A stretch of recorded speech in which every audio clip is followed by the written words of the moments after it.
Well, good to see all of you, comrades. I just placed my hand in my pocket and I found a biscuit. That's how hard things have become in Guyana now. So let me thank all of you on behalf of our party for being here today. You belong to a party that is extremely proud and that has had a tradition, a very long tradition of serving the people of this country. A party that from its very inception by our great leader, Chetty Jagan, who started it in the 90s, who is right here from Berbice, just a stone throw away. He started this party when people who look like us, Guyanese people, were second-class citizens in our own land. When the colonial powers at that time treated us as property, when our children could not access education because the colonials believed that people like us did not value education, when all the land in Guyana belonged to them, and when the rights of our people were not secure, Chetty Jagan came along and established the People's Progressive Party in 1950. And throughout its history, from that day when the party was established, this party has been in the forefront of struggles to improve the lives of all Guyanese. In 1953, when people could not vote, all of us, you had to first of all own property or be educated before you had the right to vote. And at that time, many of our people were not educated and many did not own property, so they did not have the right to vote. And in 1953, because of the struggle of Chetty Jagan and many brave leaders, every single Guyanese got the right to vote and to determine the destiny of this country. And land reforms were pursued. Black Bush Polder, a ton of development programs, the University of Guyana, the School of Agriculture. There are too many things for me to list here that Chetty Jagan did in the early period, although he was still operating under colonial rule to improve our lives. They opened up new schools for our children across Guyana. And when the PNC, through rigged elections, snatched that right away from us, Chetty Jagan and the People's Progressive Party over those long 28 years did not lose hope, because they had a dream that Guyana would return to freedom and a dream that Guyana would be able to fulfill the promise of its people. And Chetty Jagan and his party, the People's Progressive Party, and all of you, many of the older comrades I see here today, who have come out once again to support this party. Many of them were in the forefront of that struggle. They gave sweat, they gave blood, they gave effort for our freedom and what we enjoy here today. And when Chetty Jagan took power again, we in the People's Progressive Party, in spite of very, very difficult circumstances, we took over a bankrupt economy. There was no hope in Guyana. People were fleeing this land. The infrastructure was totally destroyed. There was no rights. Civil rights were eroded and freedoms. And we started the long, painstaking process of restoring all of those things. And we have changed life in Guyana. We were not perfect in the period that the PPP was in office, but we made significant strides because of what the People's Progressive Party stood for. And I was fortunate that the party chose me to lead it at one time into the elections and then to lead the struggle, Chedi Jagan's continuous struggle to improve the lives of our people as president. And today, our party has chosen again another young man. Party has chosen another young man who will carry our dreams forward. But one thing that is constant through this all is the People's Progressive Party. Irfan Ali is our candidate, but Irfan Ali himself has said that he carries the party forward and all of us forward. And this is why today I'm sure all of you are here to greet him and to listen to him. We will all work with him. We'll work day and night to get rid of these people, and then day and night again to change people's lives for the better. And so, comrades, the government now, many people, when we lost the elections in 2015, they were inconsolable. They lost hope. Many of them wanted to flee Guyana. Many said, we'll never get back in office. They predicted our party would break up. And we said, no, we're going to work hard. We're a strong party. We have great traditions. And today, we're the most united party in the country. We're the strongest party in the country. And we're just on the cusp of taking back power again in Guyana. In just 4 short years, we have transformed that defeat into strength. In the last local government elections, we gave them a walloping that they never could have believed in. We got 61% of the total votes. APNU and AFC combined, we got 46,000 votes more than them combined in the last local government election. And Berbice delivered. Many of you came out. You voted strongly. And many of you did not come out because you said you're waiting for the big one. And the big one is soon. You're waiting for the big one. And the big one is coming up soon. And so our numbers are going to grow. If we did it by 46,000, then we have to do it by 60,000 now.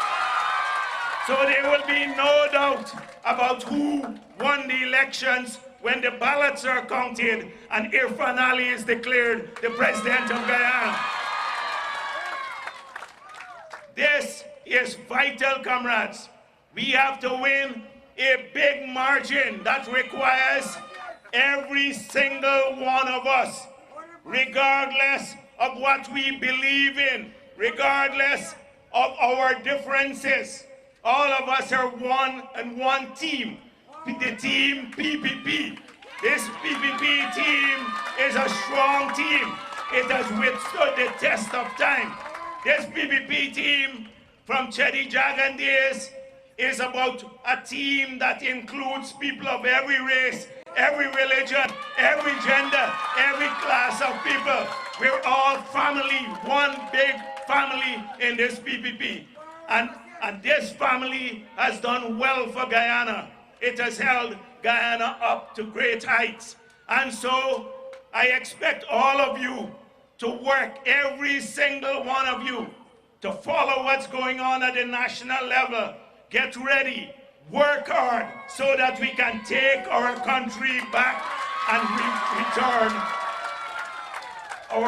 our people to work. Comrades, you know what happened in our party. I just wanted to tell you about the process. We had several great leaders in the People's Progressive Party. We have many bright young people and we have experienced leaders. And the People's Progressive Party at its executive committee decided the rules as to how we will select our candidate. We said that anyone from the leadership of the party, the 35 members of the Central Committee, can express an interest to contest the elections or be nominated. 5 persons stepped forward. And these are all important. Every single one of them are important members of our leadership.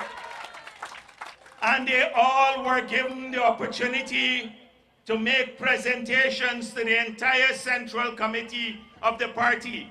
In 2 days, we had over 20 hours of discussions on those issues. We then broke, and with every single candidate in the presentations they made, they said, if I don't succeed because we can only have one candidate, I will work for the People's Progressive Party as part of the team to move our country forward. Every single one of those candidates. And we went back to the executive committee to see if we'll have a consensus. And we did not, and then we had a vote. And Irfan Ali got 24 of the 35 votes in the Central Committee, and he became our candidate. He became our candidate. It's a secret ballot we had. It's a transparent process. All of our candidates had a part in this regard, and they've all pledged support to work for Chedi Jagan's party to return to power. And every single one of those candidates said to us too, because we asked them, what is important? That the People's Progressive Party will put forward the program to run Guyana through its manifesto. And every one of them pledged, if they became the presidential candidate, they will follow the People's Progressive Party's program for the future. So we are working on that program in our manifesto, and that program will be launched soon. And I hope many of you here in Berbice will have, through online means or direct letters, write to the party and get your ideas included, because we believe that the program that we launch before the elections, that your wishes, your desires must be reflected there, and that once we put forward that program, unlike APNU, that will be our promise to the people of Guyana to fulfill. And so I hope that you can all be part of this to ensure that we put forward the best program. And you've already heard elements of that program, that in Berbice here, that the 2 estates are going to be reopened as soon as the People's Progressive Party gets back in power. Because we are reopening all the estates, and we will have to make sure that the workers at Wills, that they get an opportunity too. Because people have to earn to get a living, to put food on their table, send their children to school, so that we can return this area to buoyancy. I'm not going to talk about that future, because our candidate has a lot of ideas, and you will get a chance to be part of the idea sharing. But I just wanted to tell you now about where we stand at this moment. You know, on the night of the 21st of December, something big happened in Guyana. That the no confidence motion that we filed was passed, and APNU was shocked. You saw their faces in the National Assembly. They couldn't believe it. They were so arrogant before. Amna Ali was shouting, Jagdeo, bring it on. And Nagamutu said, 33, we have a solid 33, and they have a weak 32. Well, the 33 now prevailed, and the government fell. And the moment the government fell, Nagamotu hosted a press conference with the entire cabinet there. And he admitted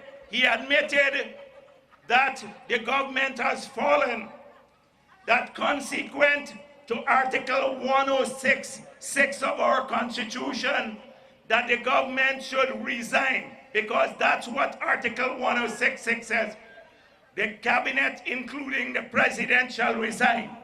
And that Article 106(7) says elections have to be held within 3 months. And so they admitted that at that night. The next day, President Granger said, I will abide by the Constitution.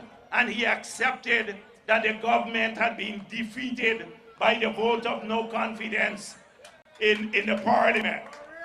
But true to the nature of the PNC, I'm sure many people across Guyana were shocked, because that's not the nature of the PNC.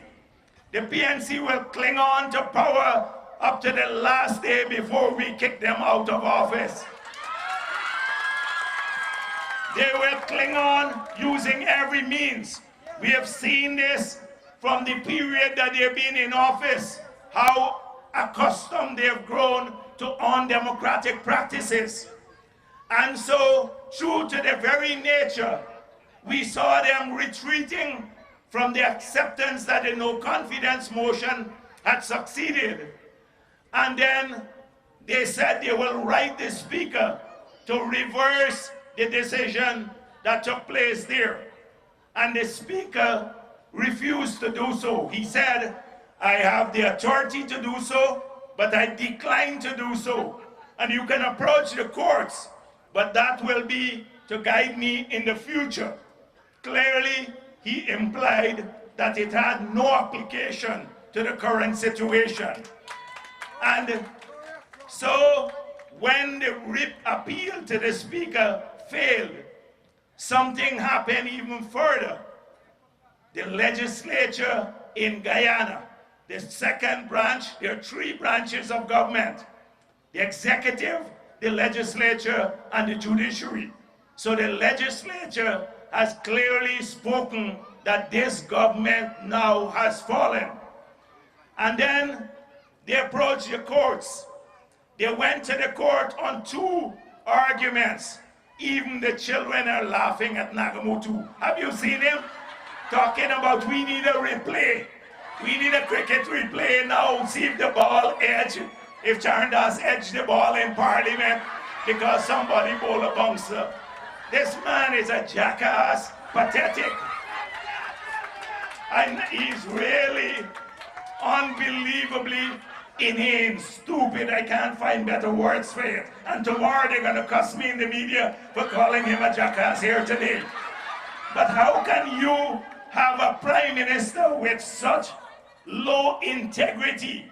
One day he admitted in the parliament, he admitted that the government had fallen, and today he now goes around saying 33 is not the majority of 65. That is, a high school child could tell you this. So, comrades, they're gonna fail in the courts too. They're gonna fail on that argument. They chose a country they call Vanuatu that had equal numbers in the parliament and then came up with some convoluted mathematical formula, and that will fail. And the second argument now is that Charandas holds dual citizenship. Well, 5 other members on their side hold dual citizenship. And we have 2 or so on our side. So even if there is a ruling to that regard, we'd still win the no confidence motion. Because if a judge invalidates his vote, then they have to invalidate all of the votes of those who have dual citizenship. But no court will do this because there are 2 big legal hurdles they have to face. Article 165(2) of our Constitution says that even if Charandas or any other member was there illegally, it does not invalidate the proceedings. It does not invalidate. So comrades, do not worry too much. This will go through the court. We have to be ready. We said already to the international community, we met with the British, the Canadians, the Americans, we met with the World Bank, we met with several groups yesterday with CARICOM chairman, and we said that after March 19, this government becomes unconstitutional, illegal, illegitimate. And when they come out here, stop calling them ministers and president and prime minister after that date. And they're trying to settle the sugar industry now in the last few days, and we said we will not recognize any sale of the sugar industry that takes place now because the government is in a caretaker capacity. So please ensure that that happens. Now let me quickly, because it's raining and Irfan should speak. One thing, Irfan Ali is 38 years old. He comes from a family, his grandmother worked with Dr. Jagan Sakina, worked with Dr. Jagan and struggled there. His father and mother have been members of the PPP for ages. They serve in the education field. Irfan grew up in this party. Irfan Ali embodies what our party stands for, and he will carry the flag flying. He's 38 years old, as I said before. He can relate to young people. Young people are the largest floating bloc in this country. APNU has kicked all the young people aside. Irfan Ali managed 3 of the biggest budgets. It's not just winning elections, it's also delivering to people. Any government that wins an election but can't create more jobs or housing or healthcare or education or better security for people is a government that will fail. He's had experience in the cabinet. He's not going in fresh like Granger. He's had experience, and he's managed 3 ministries at once with the largest budget and the biggest housing program ever in our history. So I have great faith in him. I have great faith, and you should too, because he is hardcore. At his heart is PPP. He grew up in this party, and he will carry our hopes, and he has made it clear that this party program is what will be implemented. So today, we are here so that you can see our candidate. We are not launching the campaign now. The campaign has not been launched today. We're coming back to launch it bigger and better than today. Although I must thank so many of you here, bigger and better. Today, so you hear from our candidate, and you all have to continue working to make sure that we get that victory. And it's within sight. We're gonna put the pressure on them, we're gonna squeeze them all the time until they hold the elections and we win it. Thank you very much, comrades.